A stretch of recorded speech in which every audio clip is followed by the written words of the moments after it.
enough to graduate from high school. Yay! Yes, I needed my parents to get in. Yes. Great. Well, one thing I really will not miss about high school would have to be exams, because during exams you're getting this crazy mindset, you know, where you have all these weird ideas that, if you're me, have nothing to do with exams at all.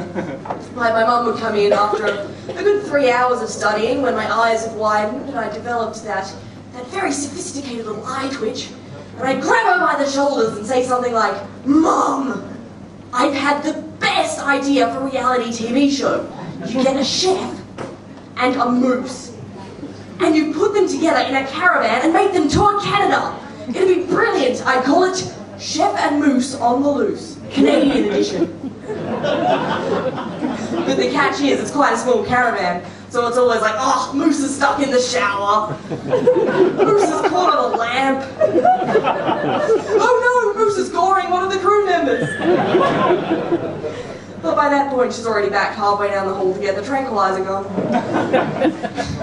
Another idea I had during that time was a film, which I would call Non-Wrestling, because bad habits are hard to break.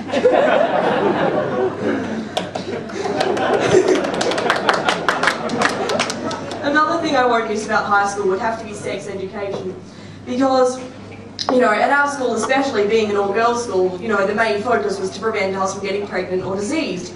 And they worked out the quickest way to do this is not to teach us about conception, but to just cut out the middleman and put us off sex altogether. And they did that at my school with a video called An Everyday Miracle. Sounds much nicer than it was. And, you know, it basically went through all the fleshy, disgusting manifestations of human reproduction. So, you know, the first scene was conception, in horrifying close-up. And so there we were, this group of about 30, 14-year-olds watching the horror unfold. And every time it comes to another extreme close-up, there's this moment of calm before the storm, when everyone's trying to work out exactly what it is they're looking at.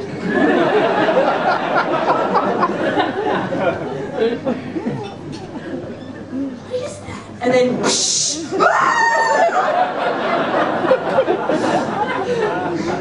The host of the film was really, really creepy. He had these huge glasses and a moustache, and they chose this guy to show what life was like for a pregnant woman, you know, logically. And the creepiest bit was when he's showing the joys of the placenta. And what he does is, with one hand, he holds this placenta up to the camera, let's pretend the microphone is a placenta, and he strokes it with the other. Like it's a Persian cat. Then he looks to the camera and says, "I can't understand why no one else shares my enthusiasm for them."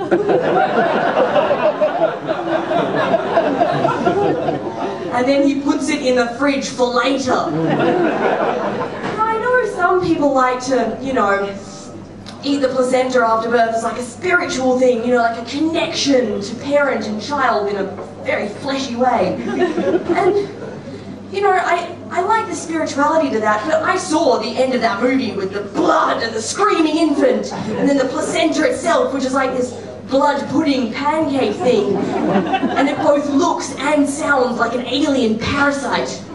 Placenta.